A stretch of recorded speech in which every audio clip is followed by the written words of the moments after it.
Hi guys, and welcome to your very first lecture. In this lecture, we're going to be setting up our cloud coding environment so that you don't have to install a bunch of stuff just as you're getting started. REPL-it is the editor we're going to be using, and it's really powerful and really flexible. To get started, come to REPL.it and create an account.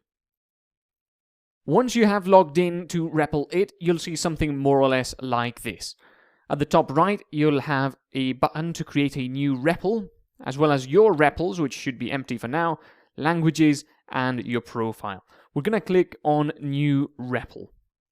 Here, we're going to select Python. Notice that there's a bunch of different Pythons, including an older version of Python, as well as other frameworks and things like that. We're interested in just normal Python. This is going to create a new editor for you that uses Python 3, and it's going to be what we'll use throughout the entire course. You can give it a name and you can give it a description so you remember what it's about later on when you see it in your profile. When you create your REPL, you'll see something like this. You've got your files on the left, you've got your code here in the middle, and then you've got the output of your code on the right. For now, we're not going to be using files, so you can click this little icon to close it down.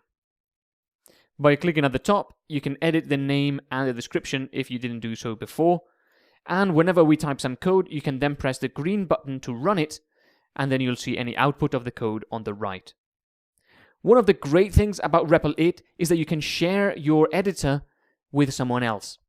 So if you ever have any problems as you go through the course, you can create a new topic in the course Q&A, give us a description of the problem and what you're trying to achieve, and then also paste in this link that you get here.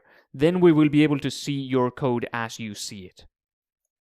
When you do that though, remember to not change your code after you've shared it with us, otherwise your Q&A and the code that we see will no longer be in sync.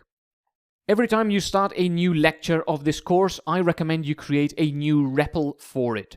That's it for this video. Now that you're all set up, let's get started learning Python. I'll see you in the next one.